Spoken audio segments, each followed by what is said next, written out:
ಹಿರಿಯವರು ಮಾತನಾಡುವಾಗ ಅರ್ಧಕ್ಕೆ ಮಾತನಾಡಬಾರದು. ಬೇರೆಯವರ ಮಾತನ್ನ ಕೇಳುವಂತಹ ಸಹನೆ ಇರಬೇಕು.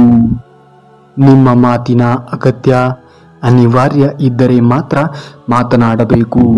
ಕೊನೆ ಪಕ್ಷ ನಿಮ್ಮ ಮಾತಿಗೆ ಎಲ್ಲಿ ಗೌರವ ಮನ್ನಣೆ ಇರುತ್ತದೆಯೋ ಅಲ್ಲಿ ಮಾತ್ರ ಮಾತನಾಡಬೇಕು.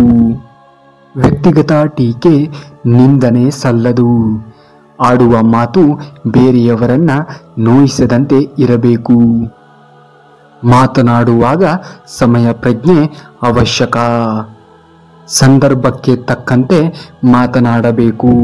ಅನವಶ್ಯಕವಾಗಿ ಮಾತನಾಡುವುದು ಬೇಡ. ಮಾತನಾಡುವ ಮಾತುಗಳು ಸ್ಪಷ್ಟವಾಗಿರಬೇಕು. ಮಾತನಾಡುವಾಗ ಉಳಿದವರ ಪ್ರಕ್ರಿಯೆ ಹೇಗಿರುತ್ತದೆ ಎಂದು ಗಮನಿಸಬೇಕು.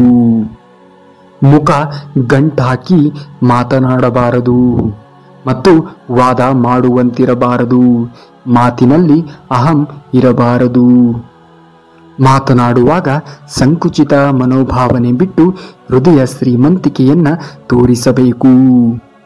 ಮಾತು ತಿಳಿ ಹಾಸ್ಯದಿಂದ ಕೂಡಿದ್ದು ಸ್ನೇಹಪೂರ್ವಕವಾಗಿರಬೇಕು. ಆಡುವಂತಹ ಪ್ರತಿ ಮಾತಿನಲ್ಲಿಯೂ ಕೂಡ ಆತ್ಮವಿಶ್ವಾಸ ಇರಬೇಕು. ಇನ್ನು ಇದೇ ರೀತಿಯಾಗಿರುವಂತಹ ಮಾಹಿತಿಗಳಿಗಾಗಿ ತಪ್ಪದೇ ನಮ್ಮ ಚಾನಲ್ನ ಸಬ್ಸ್ಕ್ರೈಬ್ ಮಾಡ್ಕೊಳ್ಳಿ ಅಂತೇಳಿ ಹೇಳ್ತಾ ಈ ವಿಡಿಯೋಗೆ ಒಂದು ಲೈಕ್ ಮಾಡಿ. ಮುಂದಿನ ವಿಡಿಯೋದಲ್ಲಿ ಸಿಗುವವರೆಗೂ ಧನ್ಯವಾದ. ಕರುನಾಡಿಗೆ.